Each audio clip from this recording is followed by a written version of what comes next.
Welcome to Conversations Live. For more than a decade, we've brought you the best in books, entertainment, celebrity interviews, and current events. When the movers and shakers of the world have something to say to you, they say it to us first. Here's your host, Cyrus Webb. And welcome back, everyone, to Conversations Live. I'm your host, Cyrus Webb. Glad you all could join us once again. But for a radio audience here in Mississippi, WYAD 94.1 FM and WYADonline.com, we're glad that you all could be with us. Also, it's joining us our friends at iHeartRadio and Amazon Music Podcasts. We're glad you all could be with us as well. We're excited to welcome Keith Sutliff to our program today. Keith is someone who's been able to make a name for himself as a filmmaker as well as an actor. This year he's celebrating his X-Men fan series, Cyclops Chronicles. We'll talk to Keith not only about that, but also what it's been like for him to take what is a popular franchise to be able to really to make this project his own and to be able to deliver it for other fans of the series as well. If you guys are just now hearing about Cyclops Chronicles as well as staying connected with Keith, we'll let you know how to be able to do both. Keith, thank you so much for the time. Really appreciate it. Thank you, sir. Thanks for having me on. Hey, glad to do it. Before we get into Cyclops Chronicles and what it was like for you to kind of bring this journey of Scott Summers to life in your own vision, I want to talk about this journey for you as a creator because, as I mentioned in my introduction, Keith, you've been able to do, what you love both in front of the camera as well as behind the camera. Have you always known that creating in some form or fashion was something you wanted to do? Yeah, since I was a kid, I've always loved film, and I've always wanted to get into film since the age of 5. Just always loved movies like Aliens, Predator, Indiana Jones, stuff like that, Point Break. And, I initially thought it was just acting, but that's the first thing you see when you see a movie is just actors. You really don't know what else all these other jobs are on the set. So, and then it's also the creative process with development and, making an actual project. So anyways, I wanted to get into also filmmaking as well and directing. First came out to Hollywood almost 10 years ago, got into acting, and then eventually led into filmmaking and directing, writing my own content, producing it, and kind of just getting all in, for the whole process of the filmmaking journey with it, and then also acting as well. Yeah. And that is the reason why I wanted to ask you about that, Keith, is because, that is something so many people just talk about, but you've been able to actually do it, right? What do you think has set you apart in that respect? Because even in the making of the Cyclops Chronicles, we're going to get more into it, but just the idea of being able to have this concept and to bring it to life takes a lot of work as well as action. Have you always been a person that knows that it was going to take work to get what you wanted? Yeah, absolutely. There's definitely a lot of talkers out in Hollywood and in any business, really. But me, the drive and the passion is what's led me to want to, actually fulfill and create, content and have the follow through to do it. There's so many feature films and even smaller projects and just stuff I see out here where a lot of people, like you said, they have an idea. And I want to get this money. I hear it every day, just talking to people. I have this, we're trying to raise money for this project, do this and that. And, in 90, I'd say, if you look at the statistic, even for a feature or a smaller project, anything, 90-something% of them fall through because of the financing, or they just never get it done. They never have the follow through. It doesn't have good management behind it as far as producers and stuff, and it doesn't get done. Or they shoot it and it doesn't.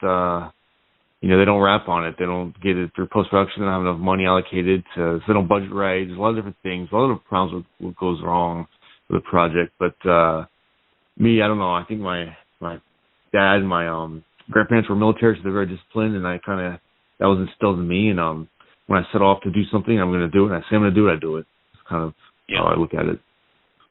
And you're definitely not a one-note individual either, Keith. I didn't mention this to our audience, but you were first on this program. It's hard to believe it was 5 years ago.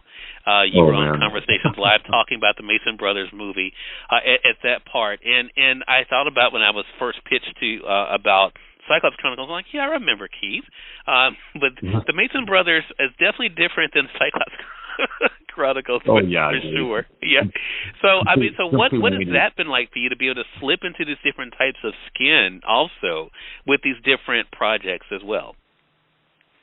Yeah, it's a different crime the crime thriller, crime drama is like kind of my niche. That's what I've been doing for so long now. That's what I've done for a while. There was 2 features prior with the Masoners and the Refuge, and in the stuff I did prior, like short films and things I was kind of doing resident with is the same.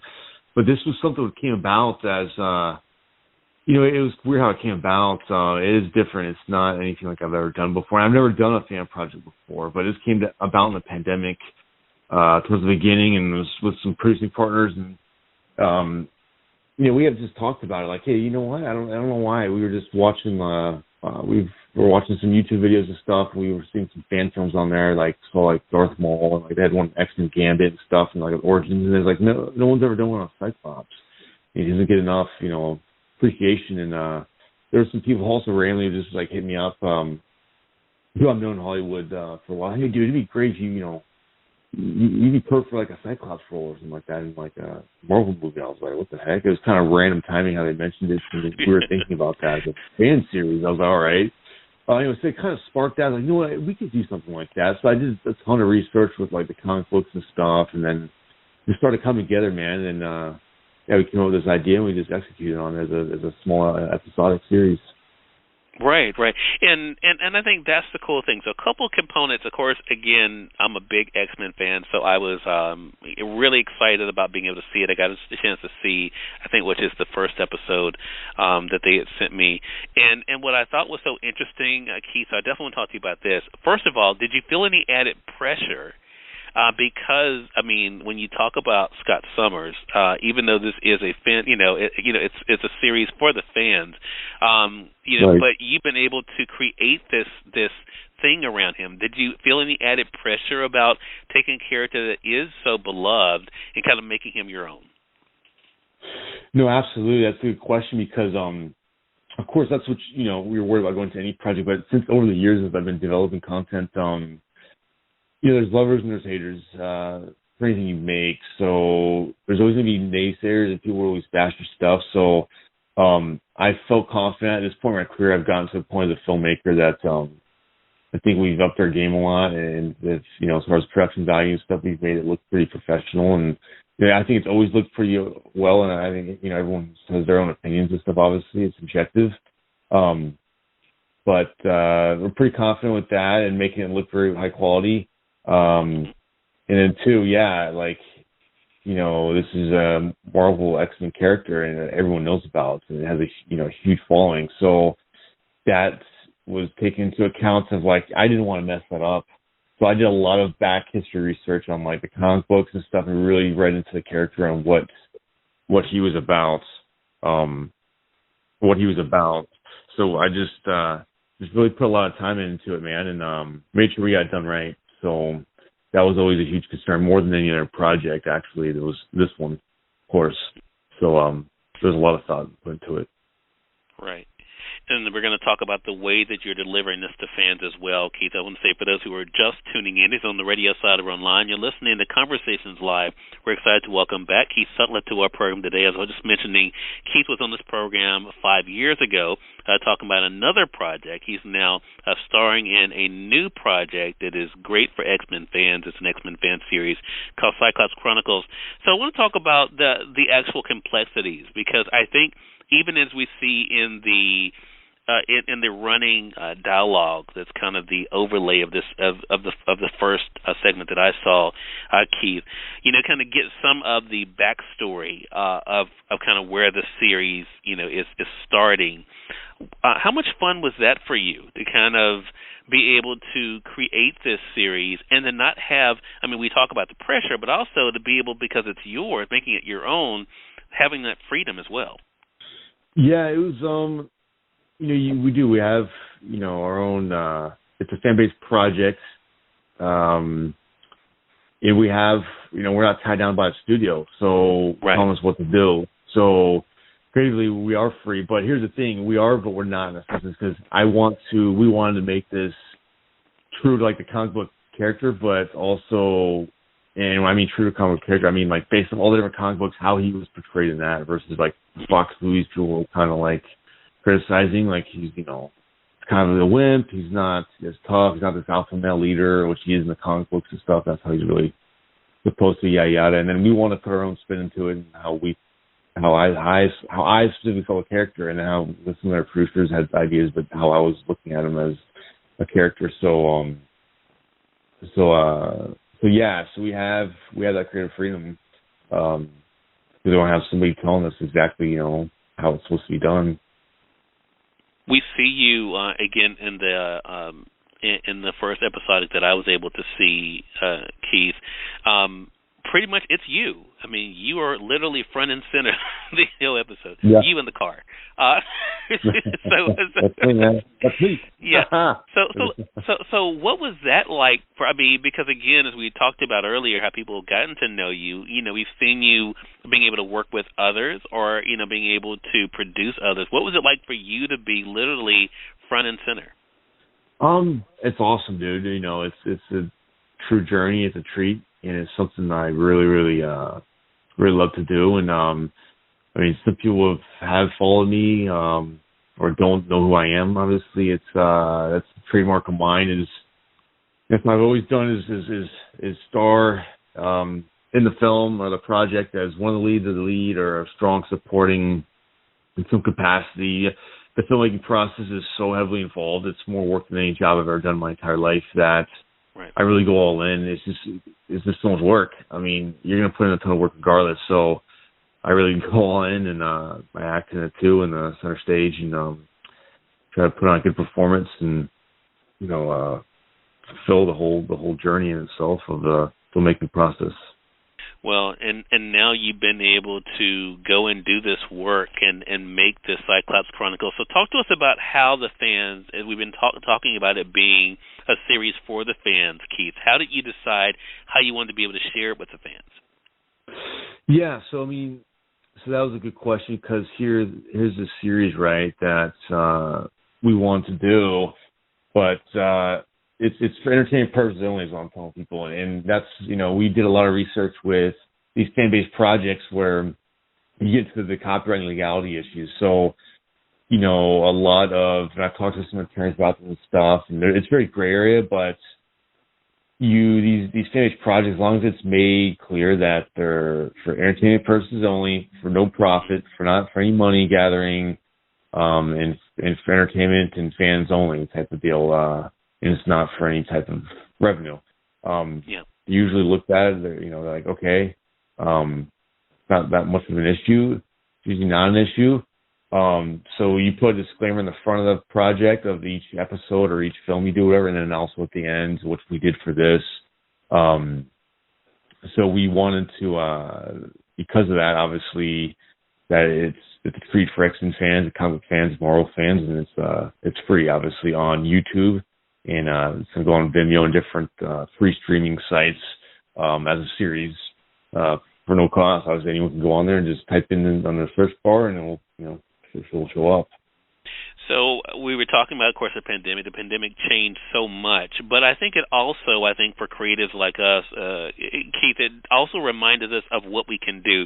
I looked at how this show even grew over the past 3 years, because so many people had to shut down, and I was able to do more of a hybrid thing where I was able to do a lot of it in my home studio and still keep going. So introduced me to a new audience, because other people weren't doing anything. So did you find that too, that because you didn't stop, that you were able not only, of course, to continue to get that support and get things done, but also to reach a new audience? Yeah, I think so. That's I think the pandemic, the good thing, maybe what came out for us is this project might have never happened or even thought of if it wasn't for the pandemic. There was more time on our hands for creative, thinking and stuff, and that allowed me. And also, this is a different format. I'm doing this series. I'm also actually doing a video on demand streaming series, episodic, called 2K City, and it's episodic. That's a half-hour episodics, and that's I'm used to doing. I'm coming from a feature filmmaking world. That's what I was doing prior. So now we're changing up our way we're releasing content. So now I've released content through my company. It's, we're not doing features right now, so it's streaming. And a lot of people, because of the pandemic, they shifted to YouTube more and different, video on demand rentals and stuff. The theaters went away. Now they're coming back. But still, the streaming will never go away. That's going to always be in the forefront, I think, for forever for now. watching films. So, yeah, the pandemic was a huge player on, brainstorming and thinking of new ideas. I think that is such a great point. It's a great reminder for us. Keith, I'm glad that we got a chance to reconnect. Like I said, it's been a minute, but I was so glad when I got the email. Shout out to October Coast for setting this up for us to talk to you again, to be able to catch up, but also to share with our audience about this fan series. Again, it's called Cyclops Chronicles. So, Keith, you mentioned it earlier, but please let our audience know again, how can they be able to enjoy the series, and also how can they stay connected with you to see what's coming up? Yeah, absolutely. The series will go live. The first episode will go on the end of April, end of this month, probably on the 25th or so on YouTube. And then also different free streaming sites, like I said, Vimeo. There's a couple of sites we're going to put it on. But that's the first episode, and we're filming more, obviously, right now and for the rest of this year, and more episodes will come on later in the year. But we're really punching it home with this first pilot episode. So there's 4 episodes, only like 5 minutes or less, but it's really to draw attention and get people aware about the series and watch the first episode versus making it a longer, 15-minute episode, which YouTube viewers will average, viewer span is only a few minutes for most videos. But anyways, so YouTube, and then look out for more episodes later on. If they want to connect with me, they can find me on Instagram, Keith Sutliff, Facebook, Keith Sutliff, my company name, KS Pictures LLC, under Twitter and Facebook. You have my company site, and then, that's probably the best way, or my company email as well, info@kspicturesllc.com. All right. Well, Keith, congratulations to you again, man. Glad to be able to speak with you. And look, it goes without saying, you're welcome back here anytime, man. Hey, I appreciate it. Thank you so much, sir. Hey, glad to have you, and we thank your audience for tuning in to another great segment of Conversations Live. Until next time, I'm your host, Cyrus Webb, saying as always, enjoy your day, enjoy your life, enjoy your world. Thank you all for choosing Conversations Live. Now let's go make today amazing. Take care.